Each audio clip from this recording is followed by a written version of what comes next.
Well, good morning, everyone. Good morning. Nice to see you in this beautiful sunny day. I hope you make a plan to get outside in that good weather, that beautiful weather. The last week or so, we've been celebrating the beginning of the new Lunar New Year. And with our church tradition, we've got lots of celebrations, lots of memorial days. Right? Last Sunday we talked about the first day of the Lunar New Year. We celebrate God, right? So Heavenly Parents' Day. And then also last week, Father and Mother Moon's their birthday anniversary. So we celebrate that. Day after tomorrow, on Tuesday, March 3rd, we celebrate Foundation Day. Foundation Day is an important tradition and also an annual international blessing of marriage ceremony. So it's a big deal. The Foundation Day in our Unification Church tradition actually began 3 years ago. Father Moon established it. Interestingly enough, he began talking about Foundation Day probably 10 or 15 years earlier. He began speaking about establishing the first day of the Day of the Heavenly Kingdom. So originally it was February 2nd, 2013. And actually Father Moon, the last decade or 10 or 15 years of his life, a lot of his energy was focused on making this preparation for when he was going to declare the establishment or the foundation for the Kingdom of Heaven, Chonoguk. The Korean word we use is Chonoguk.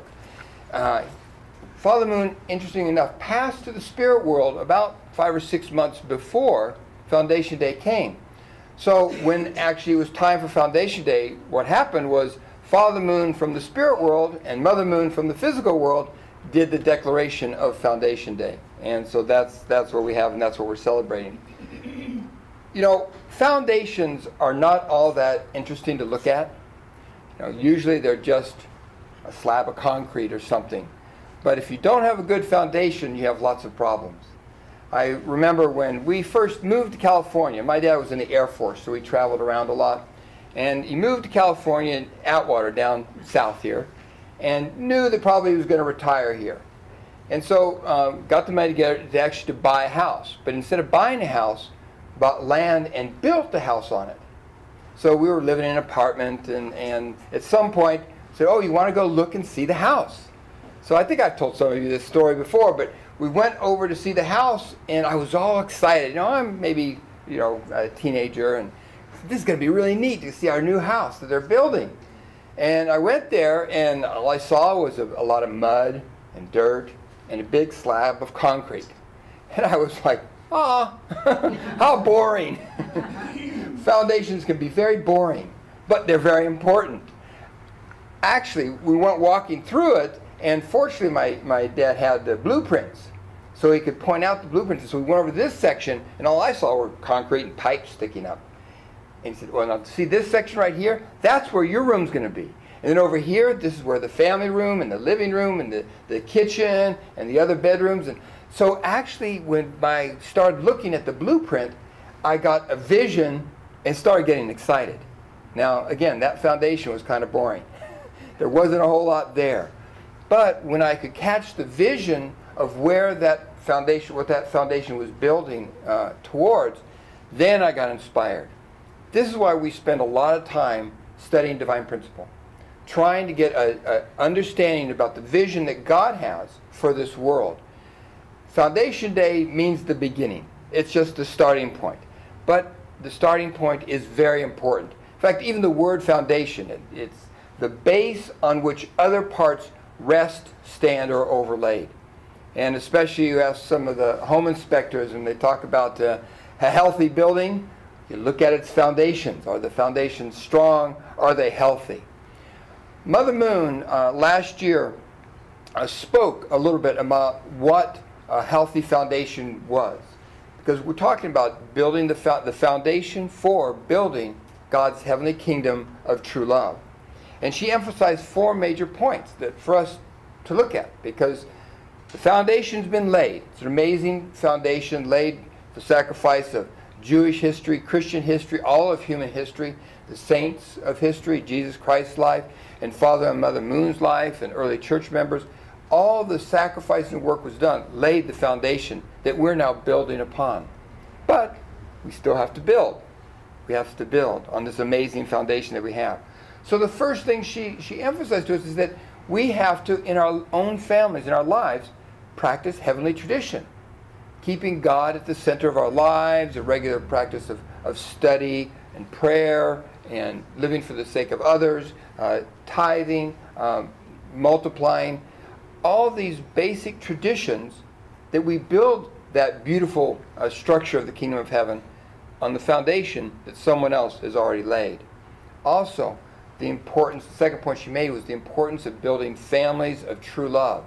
And this is why on this anniversary we also have the blessing of marriage ceremony, where people from all over the world come and get blessed in marriage.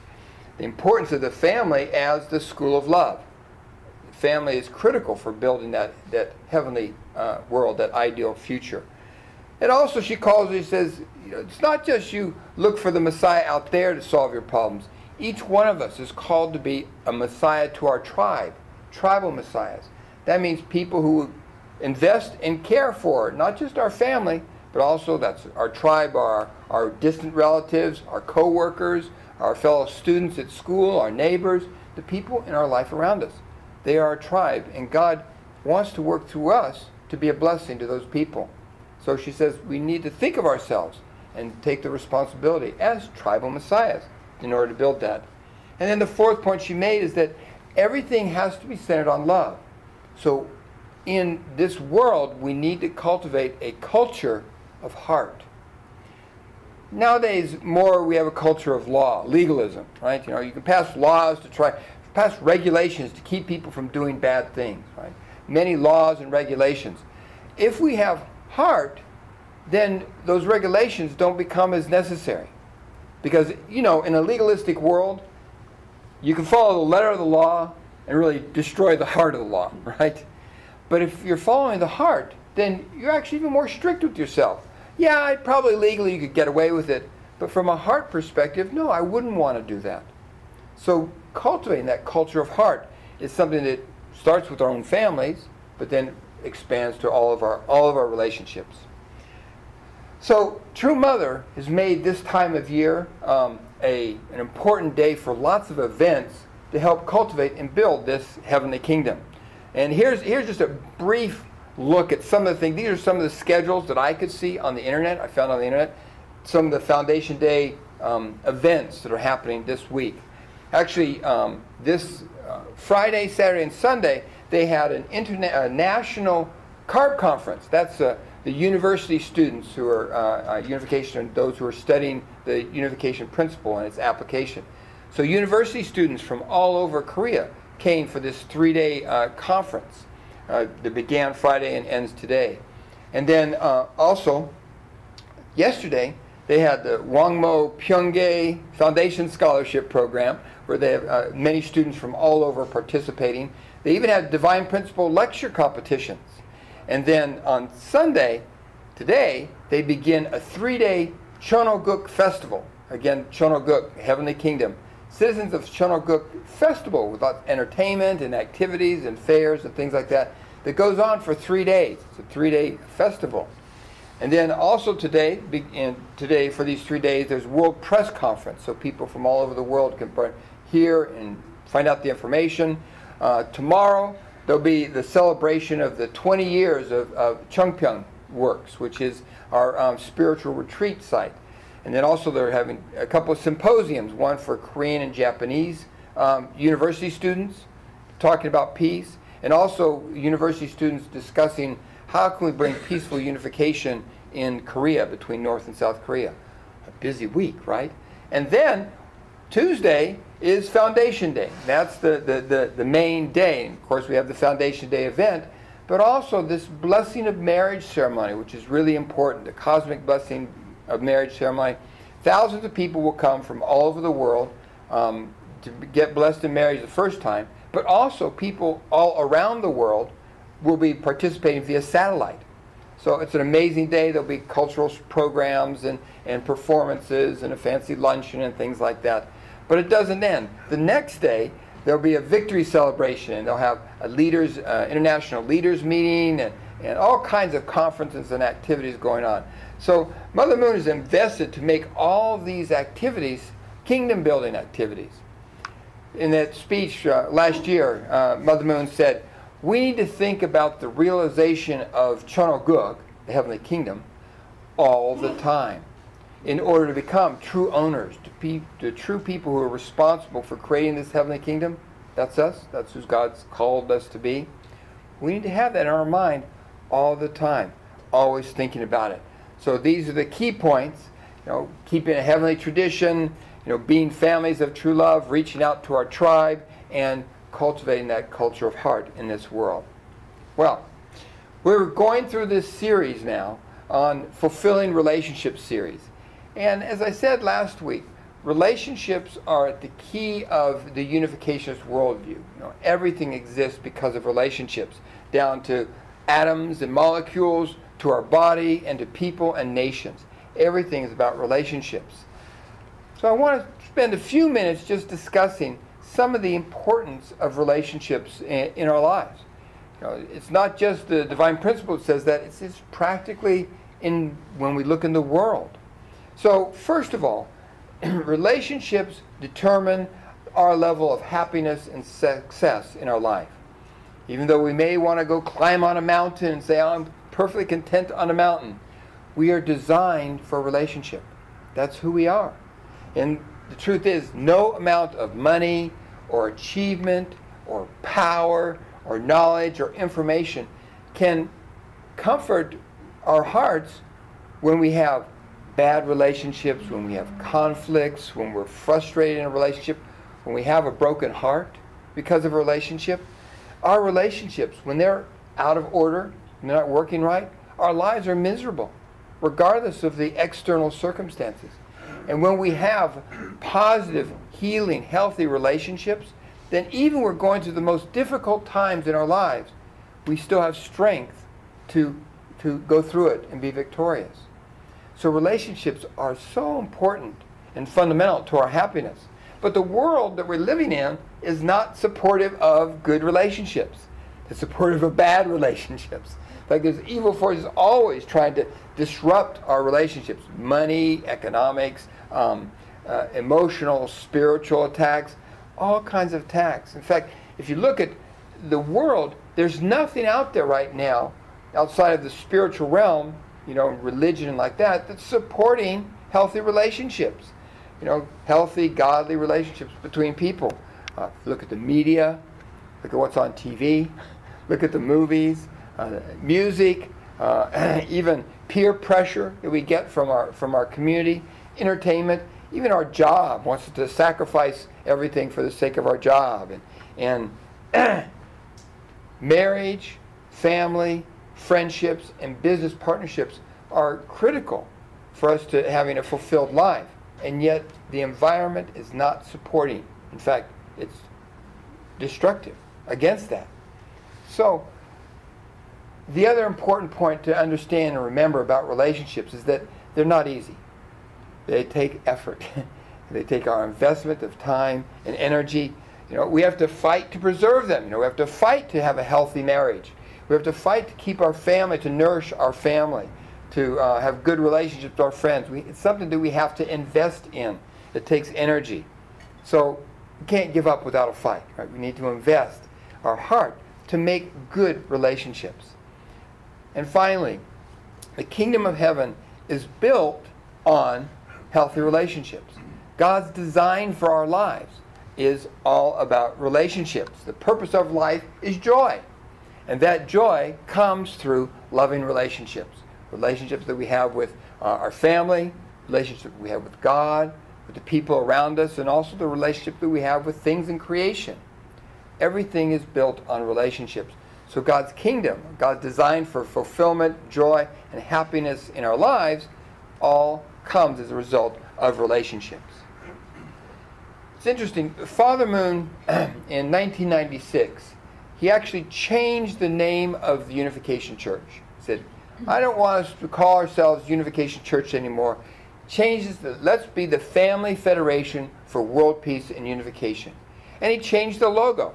Instead of kind of a Oriental Confucianist kind of logo that had 12 gates and like that, he made this very family-friendly logo that has instead these 3 generations of grandparents, parents, and grandchildren, and then the little sun at the top, which represents God's shining love. And then what's at the center?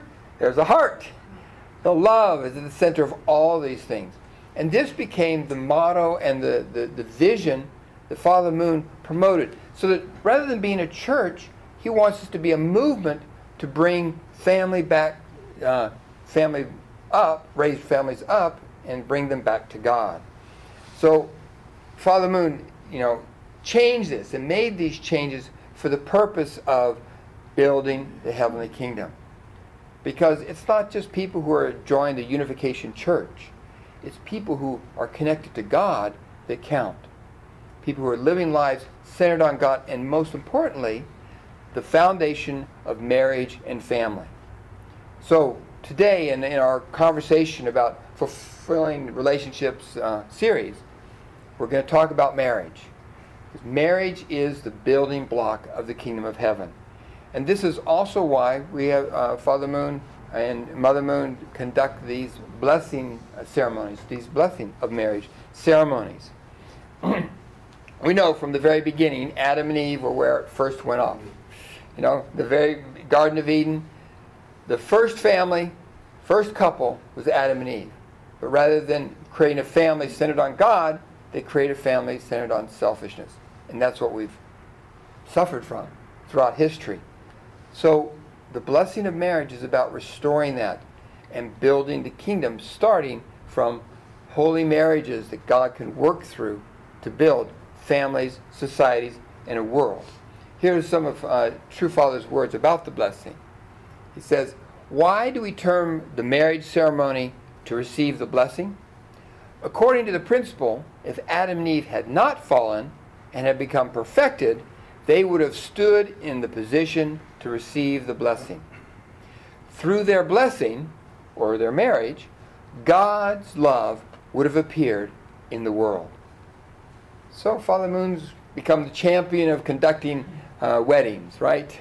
Many of us were married in Madison Square Garden and with 2,000 other couples. And there's many larger marriage ceremonies have been happening all throughout. This is actually a picture from Korea. I think 300,000 people from here, but also by satellite all over the world participating in either getting married for the first time or, from other faiths, rededicating their marriage and offering up to God. And here's a picture from last year. Some young couples, inspired couples being blessed in marriage. So I just want to spend a little time talking about the importance of marriage. Because we live in a society that pretty much downplays that. Where more and more people are saying, oh, why do I need to get married? Why do I need to make that commitment? We can just live together. We can just enjoy each other, and then when we're tired of each other, we can just leave. And our society is losing something so critical for a healthy society. So we, especially as unificationists, we need to be eloquent in supporting the value of marriage, in lifting up the value of marriage. So I just want to share a few points. A lot of these I've taken from other sermons, and particularly Rick Warren's done a lot of work talking about this. So number one is marriage is the most profound and deep connection between men and women. Two alien species, very different from each other, right? I mean, physiologically they're different, but also psychologically we are very different, men and women. Marriage is not just a man-made institution. It's not something that the government or whatever, I mean, they have their system for doing it. Marriage was created by God. It's designed for it to be eternal, this connection between a man and a woman. And the amazing thing about how we're designed is that men, we need women, and women need men. We need each other. We're designed that way. And that connection and the strength of that connection comes through marriage. It's a unique relationship. Now, we'll have relationships with lots of other men and women in our lives. We have friends and brothers and sisters and family and like that. But the relationship of marriage between a husband and wife is the deepest and the most profound relationship on earth. It's the relationship where God designed it that two people actually become one entity, become one, through sexual relationship physically, but also emotionally and artistically, become one being that can represent God. The interesting thing is that, a man, we always talk about heavenly parents, man and women. God is not just a man, not just a woman. God is a harmonized being. So when we can harmonize these two very alien beings, men and women, into one, then God can see God's image reflected, and God can experience joy. Marriage is meant to be eternal. It's designed to be eternal. And when we commit through marriage, we're not just making vows and promises to each other, but we're also making a promise to God to create something that God can now work through and God can claim. Well, the second point, very practical point about marriage, is it's necessary to multiply the human race, right? That's how we all got here. Every one of us. We got here because there was a dad and a mom. A mom and dad. And God wants to see godly children coming from these marriages. Now, the point is not just to make babies, right? So the second thing about marriage is that marriage, it creates the environment of protection for children. Now, if you think about it, when we came into this world, we were completely helpless. Totally helpless. We couldn't feed ourselves. We couldn't dress ourselves. I don't know about you, but I couldn't change my diaper myself. Even a baby can't even roll over. Lies on its back. That's it forever. Unless someone picks it up and rolls it over. So babies, especially human babies, are totally helpless by design because we need parents. The parents protect the children and help them to grow up. So marriage is that institution that allows support and protection for the children.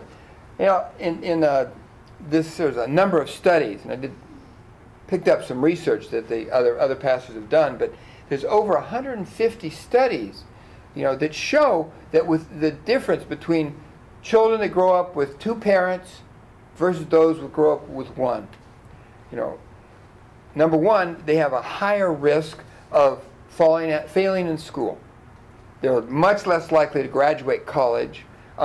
They're more likely to have alcohol or other drug substance abuse issues. They're more likely to have emotional distress or be depressed, experience depression. Also more likely to attempt suicide or to end up in jail or in poverty or divorced. That's statistics. It's just statistically shows that. And also it's been proven statistically that those who do grow up with their own two parents, they enjoy a better physical health overall, in general. So the family life is important for the protection of the children. To create an environment that protects them and they can grow up and be nurtured by it. Well, in addition to that, marriage is not just so we can have kids and so we can help them grow and protect them in their growth and to connect men and women. Actually, marriage is about us perfecting our own character. Interesting. Father Moon likes to say oftentimes that your spouse is your second Messiah. Your spouse is that's going to help you perfect your character and perfect your personality. My marriage is like a lifelong training course in perfecting ourselves, in growing up. We're born selfish and self-centered. In our families, hopefully we learn a little bit. We learn how to share. But in marriage, we have to learn how to compromise. We have to learn how to work with our partner. And that's a real growing experience and sometimes a real growing challenge, right? But the purpose is that out of that growth, our own spiritual development and growth can develop an amazing connection of heart that God can work powerfully through for fulfillment and joy in our lives. And yet it takes time, it takes effort. It's not automatic. Sometimes we think, oh man, I don't want to change that much. I'm challenged a lot in this relationship. And that's how we perfect ourselves. When we're confronted with the challenges, then we take that on and we can grow, and God can work through that, and God can bless us that way. So the marriage is important because it's clear to see, especially with guys that stay single, they don't grow up until they get married. They get all kinds of trouble. You know, they can be much more irresponsible, much less attentive, much more immature. You know. But when we commit and enter into a committed relationship of marriage, then guys straighten up. Actually, we grow up a lot. You know, it's a big difference between before and after. Even our thinking can change. Marriage is very healthy for guys. I think I know it's healthy for women too, but as guys, we really need women. We really need a marriage, right? So the fifth point is not just the children and ourselves, but also marriage is an important construct for a healthy society. You know, it starts with marriage, and that marriage creates a family, and that family expands out to create citizens of a nation, a community, society, nation. In the Divine Principle, we talk about the foundation from the family goes to society, nation, and the entire world. Marriage, that couple of marriage. This is why Father Moon and Mother Moon focus so much on the importance of the blessing of marriage, because this is the cornerstone that God builds the kingdom of heaven on. And historically, we can look. Societies where they have breakdowns in family, where marriage is not, it loses power, historically, those cultures decline and fall. It's actually historically something that you can see. Then the last point I just want to share is that from the Unification's perspective, our purpose in life is joy and fulfillment by reflecting God and God's nature. Since God is our heavenly parent, like Father, Mother God, say heavenly parent, the Korean term is Hano Bumanim. Hano meaning heavenly, Bu meaning father, Mo meaning mother, and Nim meaning respected. You know, our heavenly parent, we say heavenly parent. God is that harmonized being of masculine and feminine. Through marriage, God can see us both reflecting the masculine quality and the feminine quality of God. And the beauty, the amazing beauty of harmonizing these two very alien and different people and personalities to create something much larger than either one of us could be together. So, our hope and our vision is that we can fulfill these kinds of marriages. We know the importance and the value of marriage for ourselves, for our children, for society, and for God. So, Mother Moon and Father Moon emphasize these four main vows that most of us went through and we declared when we got blessed. And I just want to share and look at these four blessing vows. And I'm going to ask you to actually join me. We have, in 2 days, we'll have the young people and many people getting married for the first time, blessed in marriage in Korea. Will be some of us. Hopefully, you'll be able to watch it over the internet. And when you do, please remember and let's reaffirm our own vows, right? Together with the people as they take their vows, we should reaffirm our own commitment. And if we're not married, blessed in marriage yet, well, we can still hold these up in front of us. So please read together with us these four blessing of marriage vows. These promises that we're making to God and these values that we're holding up to God and the universe. So the first one, let's read it together. I promise to establish an eternal relationship, husband and wife. No divorce, no adultery. Now we know there's some times where divorce is necessary. But our ideal and our hope is to create relationships that bring God's presence.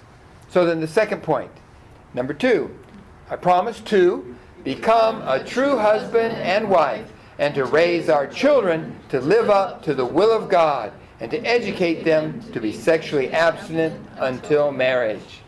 Number 3, to inherit and maintain the tradition of family unity and pass this tradition on to the future generations of our family and to all humankind. Number 4, to support all families to uplift these ideals beyond race, religion, and nation, helping to create the kingdom of God on earth and in heaven. Marriage is the building block of the kingdom of heaven. Let's continually raise it up, support it, and invest in it. Please join me in prayer. Good morning, Father, Mother, God. Thank you so much for your love, for your presence in our lives, for the understanding we have through the divine principle. We know you have so much hope to see a world filled with your love, that heavenly kingdom that you intended from the very beginning. And yet, because of the fall of Adam and Eve, we have thousands of years of human history of suffering, thousands of years of grief and pain for you, as you long to see the day when finally you would see a true couple, true marriages, marriages that you could bless and that you could claim, and expand that to create families of true love and a world of true love. Heavenly Parent, we're so grateful for the foundation that's gone before us, and for the foundation that our true parents established, especially through the blessing of marriage. And as we remember and celebrate Foundation Day, the very beginnings of your heavenly kingdom, we want to be those instruments of your will and your love, people that you can use and work through to build a world of true love and true peace. Heavenly Parent, we ask you, each one of us, as we come before you, to open our hearts and minds, to help us to see from your perspective and take the actions of love and healing that you desperately need us to fulfill. So as your sons and daughters, grateful, blessed Central families, we offer up this prayer. Amen and adieu. Okay, thank you everyone. Please turn to your neighbor and share about the value of marriage as the building block of the kingdom of God.